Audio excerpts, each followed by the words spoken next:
Many, if not most, or perhaps even all, religions and spiritualities involve some form of meditation or prayer.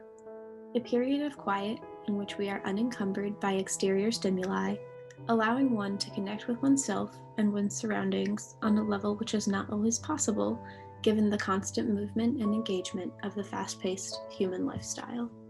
Within the Eastern religions studied in this course, we saw meditative practice in various forms throughout.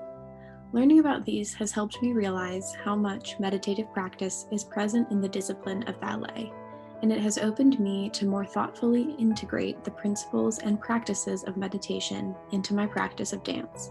Specifically, meditative practices of Hinduism and Ruism are relevant. In Hinduism, there are various forms of yoga designed with the purpose of cultivating pure contemplation and tempering the forces of corruption. The 8 limbs of yogic practice are moral principles, observances, posture, breath control, withdrawal of the senses, concentration, meditation, and pure contemplation. The posture remains steady and easy, and the withdrawal of the senses yields control over the mind and body. Meditation is also practiced within Ruism, with a specific focus on breath work and connectedness with our own bodies and with our surrounding environment. The critical principle here is unity and harmony or equilibrium. The practice is very integrative and explorative rather than escapist. The specific principles here, which are most similar to the discipline of ballet, are posture, breath control, concentration, and awareness of ourselves and the environment. One element of meditation, which is very similar to the practice of ballet, is the keen attention to posture. With ballet, even if you are standing still, there are many things to think about when it comes to the placement of different parts of your body. For instance, starting with the back needs to be straight and aligned. The body should be straight, stacked on top of each other. So the shoulders stacked on top of the hips, stacked on top of the legs and feet. This specifically helps with alignment and to keep your balance while you move through positions. The next thing to pay attention to is arm placement. The arm should remain curved. It should stay strong in the placement so that it can be held, but also fluid so that it can move through the positions. Following the line of the arm, we reach the hand. Here it follows a similar curve. The thumb remains tucked. The middle 2 fingers are together, and the first and fourth fingers are separated. Continuing forward, we focus on the back of the neck, which should be stretched and elongated. The head is held straight, not up or down, but slightly raised. And again, a strong placement, but ready to move to follow the movement of the arm and the hand. Following down the body, we focus on the leg placement. The legs are straight and remain stacked on the hips, staying in alignment with your knees stretched and straight, but not hyperextended and not tense. Still springy enough so you can bend in the position and the legs can move freely around the body when disengaged from the standing position. Obviously, in ballet, there's a lot to pay attention to. There's a lot to think about, many details when it comes to placement, not just thinking about the arm, but of the hand and the fingers. You think about your shoulders being pressed back, your back staying straight, your rib cage staying closed. There's a lot to think about even when you're standing still, and even more when you're going through movement.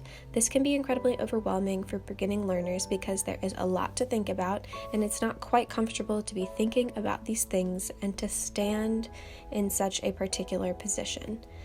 However, through my continued practice and discipline of ballet, I have learned a lot and become more in tune with my own body placement and body movement. Similar to the practice of meditation, this keen attention becomes something that is very natural and organic through years of practice and discipline.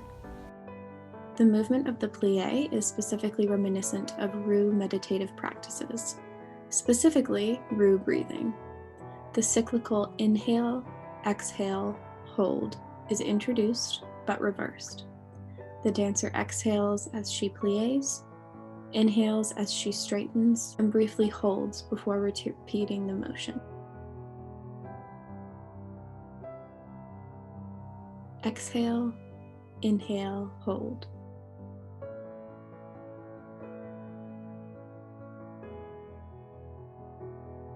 This breathwork allows her to remain in control of the body, engage in her core to maintain balance, and reduces tension so she is able to glide through the movements with keen precision but little rigidity.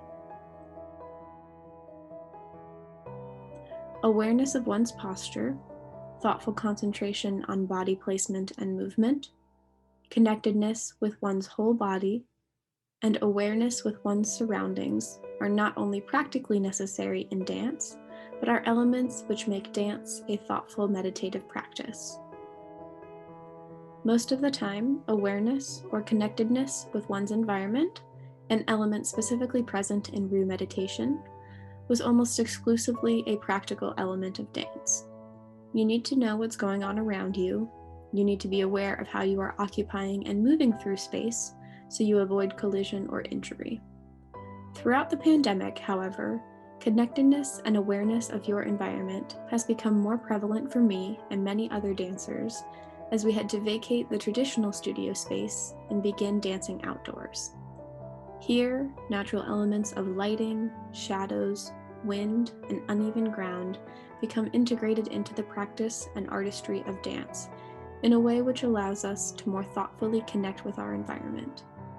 This change began as a bit of a challenge, particularly to balance on uneven ground, but became a chance to expand my mindset and practices and become more aware of my own body and movement, as well as appreciate and connect myself with the surrounding environment. Through learning of the meditative practices of Eastern religions, I can integrate more attention and thoughtfulness into my practice of ballet, and the two practices of meditation and dance work together to help me better understand and more thoroughly practice the other.